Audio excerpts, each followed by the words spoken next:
So the golden thread takes you to these old jute industry and to these factories, which some of which are 100 years old, and it looks at both the process of how a jute fabric is made and the state of the workers and the industry itself. But it's not an expository documentary, it is more of an experiential film. And so it's kind of a bit of time travel, which actually raises questions about the future of labor itself. Film is a kind of a look at a look at capitalism. It's really an essay on capitalism and the whole cyclical thing where we have now, it's when we enter these industries, we are looking at the setup of early capitalism, and now 150 years later, we are almost at the end of industrialization itself, and where the worker himself or herself is redundant, because we are going to be entirely replaced by machines in future, and especially with the coming of artificial intelligence. It's the more and more the danger of the obsolete worker becoming obsolete is now facing us. So this film is looking at that cycle where we have reached of capitalism, and so it's also looking at the ecosystem. The ecosystem around river Hooghly, where there were hundreds and hundreds of jute mills in the beginning of industrialization in India, and now it's come to an end. And but the film is not just about that, it's also looking at a sustainable industry. It was in a way a sustainable industry around eco-friendly jute fiber, which was 100% biodegradable. So we've let go of a lot of things, because right now we are in the midst of climate change.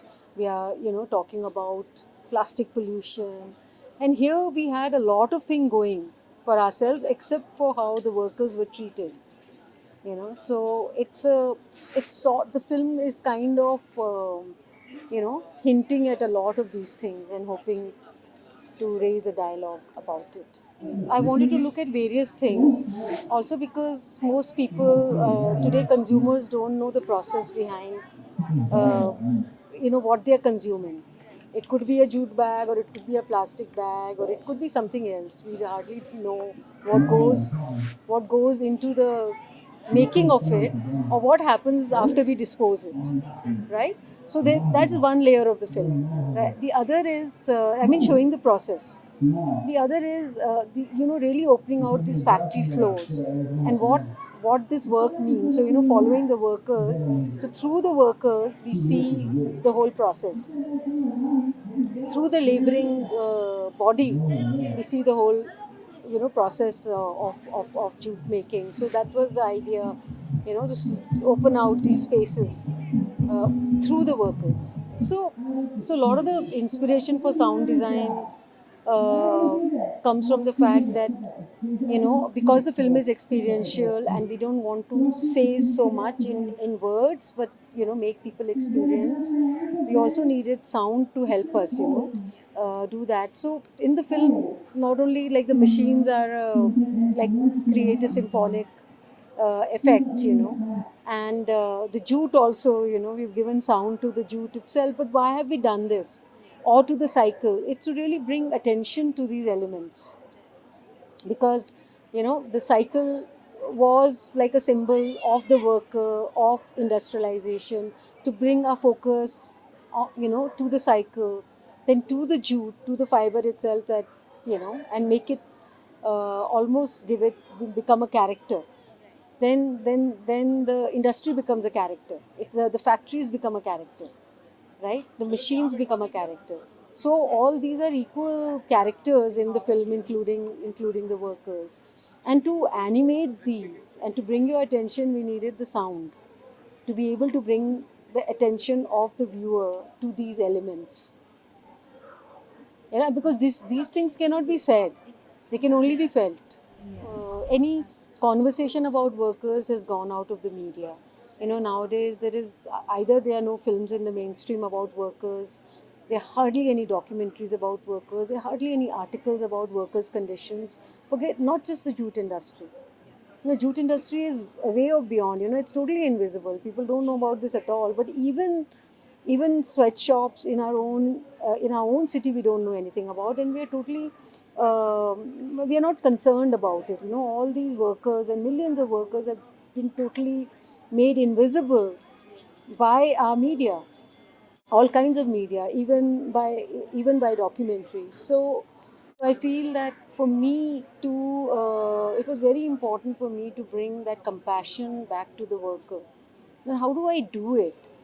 By showing a complaining worker is not going to bring it, because people say, yeah, yeah, we know this story.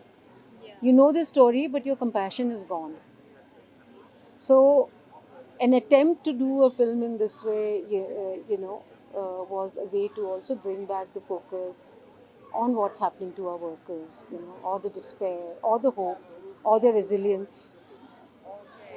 The access was not a problem because somebody put me in touch with, for example, the owner of Hukumchand Mills, the chairperson of Hukumchand Mills, who was familiar with my films, and through her friends. So she and the other, co-chairpersons, etc. They gave me access, and actually they gave me a carte blanche. To They never asked what is the film that you're making, or so I really had that access. We had to spend time with the workers. You just don't.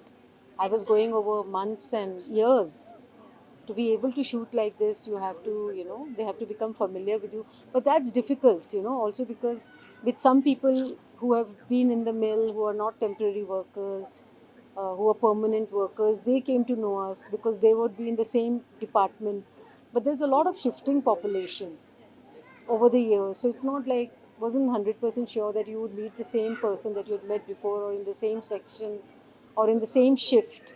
So it's not just like, even though we see few individual, like, workers talking to us, but there are thousands of others. So it's not so easy to get access from every single worker. And but of course we had access to many workers who became familiar with the crew over a long period of time. But it's also the way of filming, in which it is very unobtrusive. We don't have lights, with small camera person, one sound recorders. So we didn't intrude in the work, we didn't ask people to move in any way, we were just quietly somewhere filming them.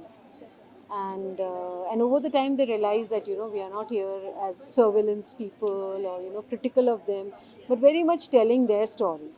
And we don't look like surveillance team, and if anybody asked or whatever, we would go and tell them also. So it's a slow process of building trust. I mean, it just takes time. You go and sit with them, you have tea with them, you ask them questions, and it opens up various things. They realize who you are, the kind of questions you're asking, and what is your agenda. It becomes very clear.